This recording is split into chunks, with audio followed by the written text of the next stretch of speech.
There's something indescribable about this. Can you feel it? Maybe. You could be feeling something entirely different than from what I am. But that's exactly why I'm here. I want you to. And that's exactly what makes this so challenging. Cave Story. The more I look at it, the more I see this combination of so many of my favorite things. Running and gunning. Exploration. Adorable character design. Most of the time. And some bangin' music. This is an appreciation of one man's persistence to give his vision form, in a world that demands corporate labor to live first, and passion projects later. Allow me to introduce our one-man army. This is Pixel. Daisuke Pixel Amaya. In the year of 1996, Pixel was a student at a computer technical college, living on campus. It was there he learned how to program video games thanks to his neighbor, Now. Pixel's intention and end goal of attending college was to eventually create video games.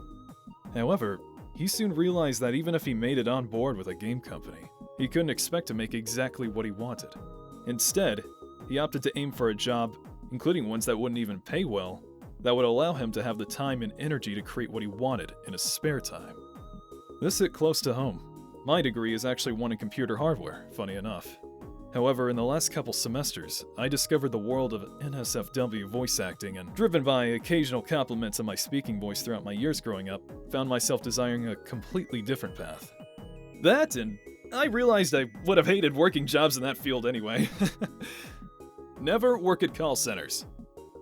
Nowadays, I work something that pays just enough to pay the bills. For now, anyway. So that I can continue my pursuits, despite how bad things are and getting worse. Development of Cave Story spanned over 5 years, from 1999 to 2004, from the time Pixel was still a college student to after he had landed a job at an undisclosed software development company. Retro 2D style lent itself well to its solo development, allowing Pixel to create art assets that would have otherwise been impossible had it been for a 3D game. When inspiration originally struck, and Pixel decided, hey, why not try making a game?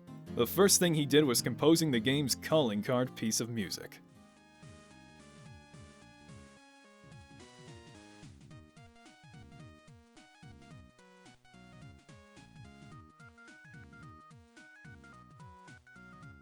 His number one influence was Metroid, namely Super Metroid, another game I come back to every few years or so. As much as he loved and drew from it, he expressed in a 2012 interview with Kotaku Australia that he found Samus not cute enough. We'll go back to this shortly. The parallels are clear enough. You find yourself deep in a cavern. Danger isn't too far away, but not to the extent you immediately fear death. You have just enough space to get your bearings. You're safe here. The Cave Story fan wiki claims Pixel was also inspired by Castlevania, which you would think, but the most I could find was a 2011 interview with 8-Bit Girl, provided by cavestory.org, a tribute site. Cave Story is intended as a homage to classic games that you played in your youth, such as Metroid and Castlevania. What was it about these types of games that inspired you to create your own homage? I have so far enjoyed a lot of games, especially on the Game Boy and the SNES. Even though the gaming world has changed, I enjoy making more retro games. This is how Cave Story came about. Aside from the most visually obvious example, Metroid, Pixel directly cited Final Fantasy V and VI. Good taste, my dude. Saga, we got that as Final Fantasy Legends. Super Mario Bros., Metal Slug, Nekojara Monogatari, Obake no Kyutaro, Fudo Mayu, Espa Bokentai, Binary Land, Twinbee, and Poppin' Twinbee.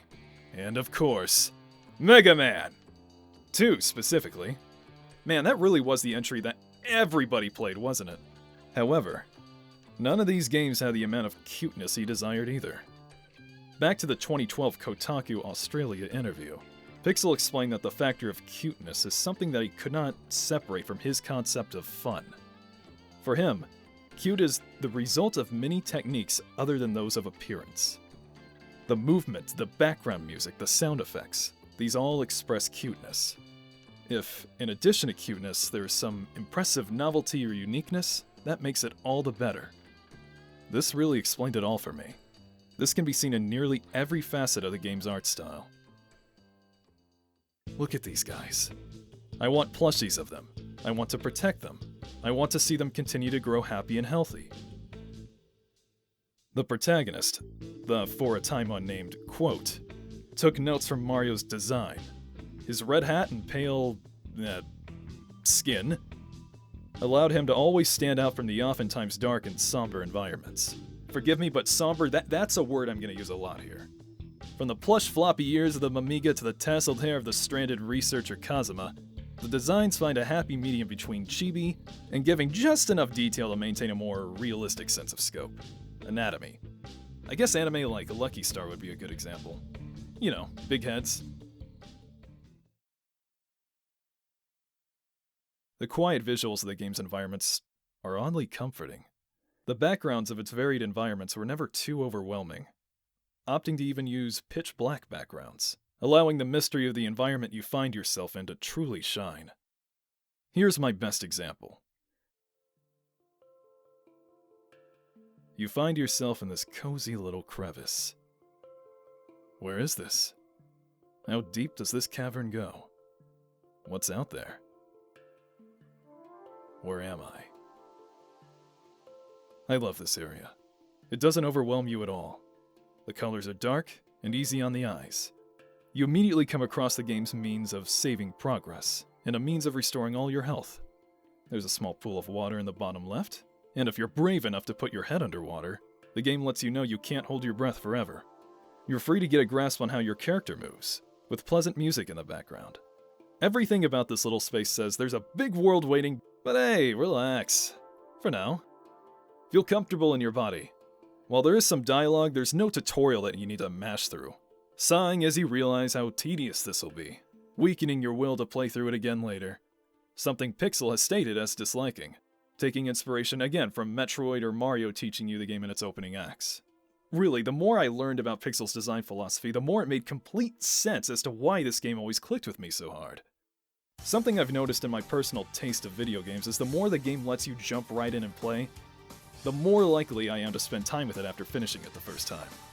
The 2D action Mega Man games, Terraria, Metroid Dread recently, N++, Double Dragon Neon. Good game, check that out also. Love you, Way Forward. Another aspect, boss fights. Lots of them. And they can seriously catch you off guard. This guy, this toaster, you fight him a lot in the first half or so of the game. Let me elaborate. I love recurring boss fights. Rivals. That one dude who refuses to go quietly into the night, and may even have his own adventure off screen as you continue your own. Riku, Popple, Virgil, Dark Samus. It expresses to the player just how much they've grown in skill and power since they've started from whatever backwater town they set out from. And then there's this wondrous avocado. This fight, there's several things working against you here. Several. The chamber of the room you're trapped in is constantly switching back and forth between being flooded. So now you're encumbered from the water as you manage all these projectiles flying at you. And hey, don't stay underwater too long. If you run out of air, it's an instant death. Then if this thing wants to create more space between you, he'll simply create a gust of wind that is almost guaranteed to at least knock you off of one of the higher blocks. Let me get a little deeper into this. Bear with me. The weapons in this game have 3 levels. You level them up by collecting Doritos from destroyed enemies. If you get hit, you'll risk leveling down your weapon, becoming weaker, and maybe with less range. Because of this, you'll find him off and out of your reach of your fireball and even the blade, and his little satellites love to soak up hits for him as he moves backwards. All things considered, it can be a trial in itself to not become frustrated as he stays just out of your reach. Everything about this fight makes you want it to end as soon as possible, and it's designed to have a lot of elements for you to juggle at once, lest you fall into a spiral of frustration and panic. Water physics, wind physics, instant death by drowning, and a boss that loves to stay just out of reach. It's a big difficulty spike and really gives you a benchmark test if you're willing to stick around for the long haul. The story is excellent at unraveling as you progress, always leaving you wanting more. It also has some surprisingly dark themes. I'm talking war, genocide, slavery. Characters die in this game, and there are some you cannot save.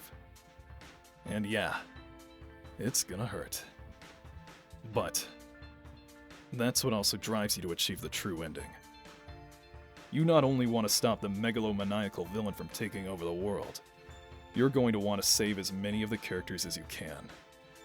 Your partner, the civilization facing extinction, being used as slaves and weapons of war, the researchers who've been caught between a struggle spanning multiple generations, some who have even lost their original bodies through magic, beings bound by a curse, stripped of their free will, and a tortured soul, wishing for the release of death. Or not. You can opt to simply save yourself and Amscray with Kazuma, who, at this point in the story, has lost all hope. Everyone else has either been abducted to be used as slaves, been killed, or in hiding. If you choose to stay and fight, it'll test your resolve, and it's reflected in the music.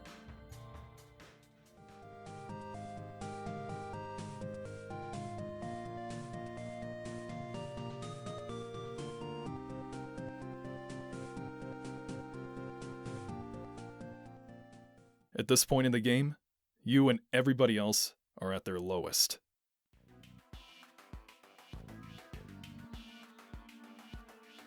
Completion. That moment one looks up and down their work with their chest puffed out and a heavy tuft of air exiting their nostrils.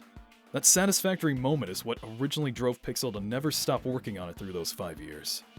However, by the time he had reached the end of that journey, he only felt simple relief, as he put it, that he was finally done. Quoted as, "That's the last time I'll ever work on something that's such a pain." To further drive this home, when he was asked what was the easiest part of developing it, he responded, "Oh, it was a world of trouble." Gotta respect game development. To a himbo like me, it really feels like I'm researching a wizard.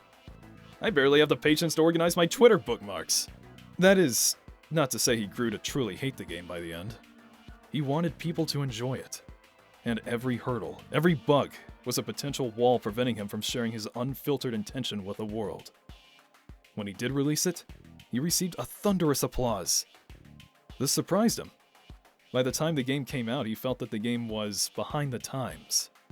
Its popularity was so great, it had tons of fan-made ports to platforms I hadn't even heard of until I was researching for this essay. Rhythmix. Haiku OS, what?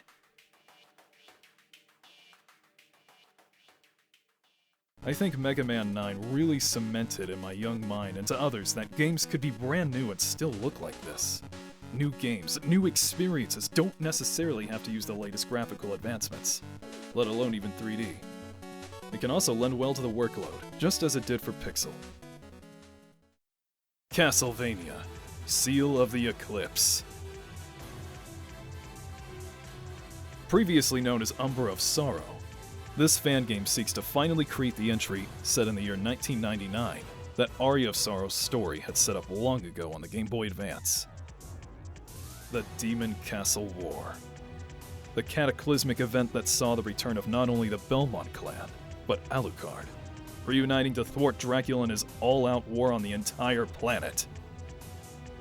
In the end, Julius Belmont prevailed, and, working with a Shinto priest of the Hakuba clan, sealed Dracula's castle away into a solar eclipse, cutting him off from his endless cycle of resurrection, putting his soul to rest for good. While originally the dev team aimed for a graphical style of that of Symphony of the Night, the shift to the NES-style graphics was due to realizing that had they continued with matching and surpassing symphonies, it would have taken them no less than 10 years. With luck. And I believe it. Fan projects like this are often massive undertakings, labors of love, that can go on for far longer than originally planned. For one reason or another, go check out Mega Man X Corrupted. I've been watching this game for a decade. Amazing work, keep it up. So what's Pixel been up to since? Kero Blaster. a 2D run-and-gun game starring a frog simply trying to perform his tasks and keep his Cat OL boss off his back. This oozes Pixel's passion. If you play this after Cave Story, you'll feel right at home with its mechanics. The weight and momentum of your jumps are all there, and you'll want to keep a close eye on your salary kiddo during the intense boss encounters. Unless you suffer the death of several... well, there's a lot of different things that can cut you up. There's also a free demo that's also a spin-off of this you can try called Pink Hour, starring one of the game's adorable supporting characters. Cave Story Secret Santa, a free top-down stealth game developed by Nicalis, with minimal involvement from Pixel.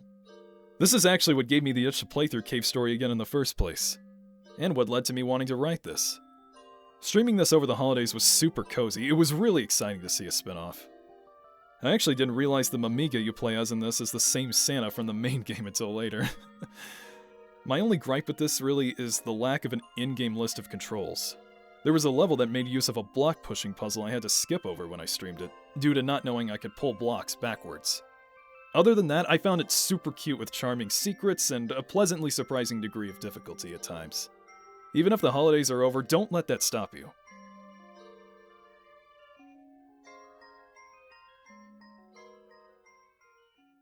Haro Toshura. Pixel's involvement here was providing the game's engine, and he assisted with the programming as well. There's a free demo for this game too. I've played through the demo while writing this, and I plan on buying the full product. You play as a Japanese high school student grappling with what to do with his life post-graduation that finds himself in a quiet and somber apartment complex called Eden. Upon getting to know the warmly welcoming residents, you quickly learn that they have little to no concept of negative things, such as sadness or death.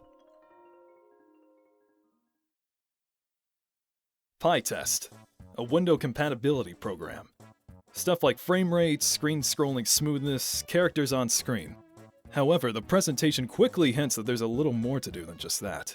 You'll later find that some flowers have gone missing, and you can go off the beaten path and get them back, complete with a hidden area with new music. Stuff like this really shows how Pixel loves to go the extra mile, that he truly enjoys his craft. So Cave Stingus sounds pretty gosh darn neat. How do I play it? The original 2004 release? It's free! Yeah. Liberating, right? I personally started out with the WiiWare version, complete with the incomplete music tracks that I have an honest fondness for. You can find them on YouTube if you're curious what it sounds like. Cave Story Wii NA OST. However, the Wii shop's been shut down, but hey, don't let that stop you from playing it by any means necessary. Abandonware! Now for more modern platforms with more bells and whistles, there's the Steam and Switch versions. Cave Story Plus. Frustratingly, the Switch version has the most features out of all of them. That being a new challenge area called the Sand Pit, 2 new soundtracks to toggle on and off, dynamic lighting, 16:9 support, animated character portraits, and my favorite addition, local co-op. I hope Nicalis decides in the near future to update the Steam version with these features. It's really a shame. And even then, there's a few exclusive areas with the 3DS version, not to mention the graphics in the stereoscopic 3D. And again, back to Castlevania. There's a similar dilemma with Symphony of the Night. There's never been a true, definitive version. Different perks being scattered across different platforms. The Sega Saturn version had some exclusive areas like the Underground Garden, a playable Maria, new enemies, new bosses, new equipment and summons, while the PSP version that was included as merely a bonus to the 2.5D remake of Rondo of Blood has new voice acting and a Maria that plays differently from her Saturn version. Also, if you're wondering what version you should play, just play the PlayStation version.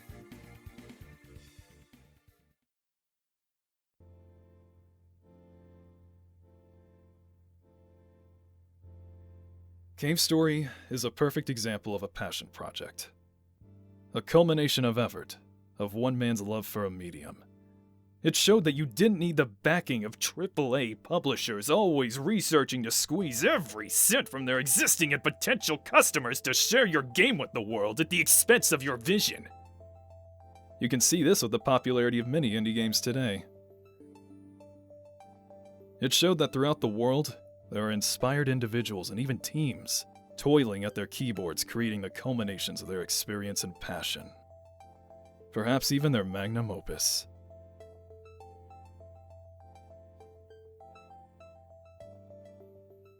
All I can do is try my best. So that is what I will do. Oh! I've been wanting to make something like this for years. Feels nice. I hope you found it nice. Anyways, I know I usually make content way different from this. You can find everything else either on this channel or under Shinzo VA or Adrian Baker VA. I also create audios regularly at patreon.com/ShinzoVA. I stream as well. You can find dozens of hours of it if you want background noise to, keep you company as you're productive or, I don't know, whatever. Maybe you just feel spooked out. Because, I do sometimes, it's like 8 p.m. and you watch too many scary YouTube channels and then you're just afraid you're going to find just the long-armed doppelganger behind your bedroom door. That's under Shinzo VA Stream Archive or Adrian Baker VA Stream Archive. All the links are below. I put emojis next to them all so you can't miss it. Take care!